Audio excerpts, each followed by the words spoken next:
ক্রোধের আগুনে ফুঁসছে 140 কোটি ভারতবাসী। দেশ জুড়ে চলছে প্রতিবাদ।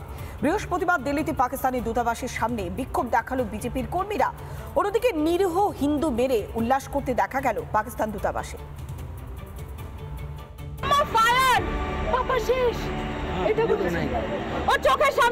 হিন্দুস্তানে হিন্দুকে খুন করবে।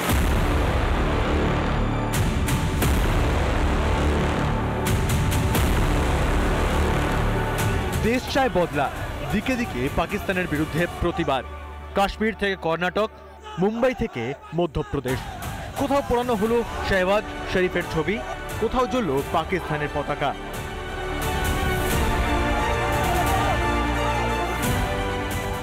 বৃহস্পতিবার পাক দূতাবাসের সামনে প্রতিবাদে ঝাঁপিয়ে পড়ল বিজেপি। পাকিস্তানের বিরুদ্ধে ক্ষোভের গর্জন বিজেপি কর্মীদের। দেশের বাতাসে পাকিস্তান বিরোধী সুর এখন সপ্তমে।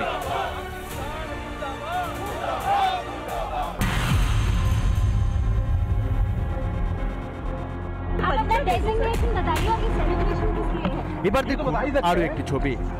হাতে কেক নিয়ে হনহনিয়ে পাকিস্তান দূতাবাসের ভেতরে ঢুকছে এক কর্মী। বহু জিজ্ঞাসাবাদের পরও রিপাবলিকের প্রতিনিধির একটি প্রশ্নের উত্তর দিতে পারল না পাক দূতাবাসের ওই কর্মী। কাশ্মীরে নৃশংস হত্যালীলার পর কিসের উল্লাস দূতাবাসে? দূতাবাসে কিসের মোৎসব, কিসের উদযাপন? দিন ঘনিয়ে এসেছে পাকিস্তানের। মরণের আগে এমন ডানা গজানোই যে স্বাভাবিক। রিপাবলিক বাংলা। ভারতের প্রত্যাঘাতের এবার প্রহর গুনছে পাকিস্তান। দিল্লির অ্যাকশন নিয়ে ত্রাহি ত্রাহি রব ইসলামাবাদে।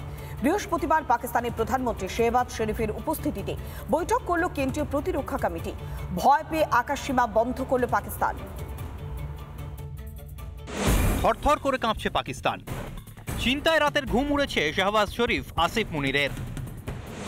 अब आतंकियों की बची खुची जमीन को भी मिट्टी में मिलाने का समय आ गया है। মোদির গর্জন শুনেই হাঁটু কাঁপছে শাহবাজ শরীফ আসিফ মুনিরের।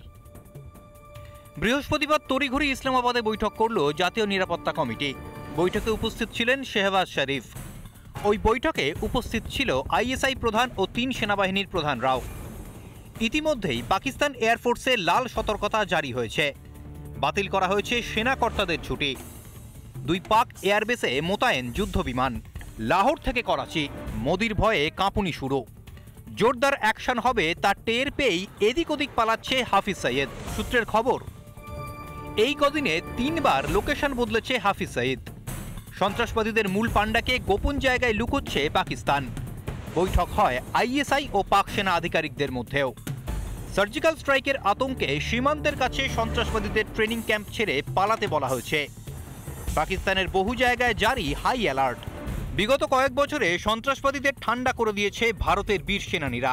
পহেলগাঁও নৃশংসতার পর এবার সন্ত্রাসবাদীদের ঘরে ঢুকে মারবে ভারত। রিপাবলিক বাংলা। নানা ধরনের কন্টেন্ট দেখার জন্য লাইক করুন, শেয়ার করুন আমাদের ফেসবুক পেজ, সাবস্ক্রাইব করুন আমাদের ইউটিউব চ্যানেল। পাশাপাশি অন্যান্য ব্রেকিং নিউজের জন্য অবশ্যই চোখ রাখুন রিপাবলিক বাংলায়।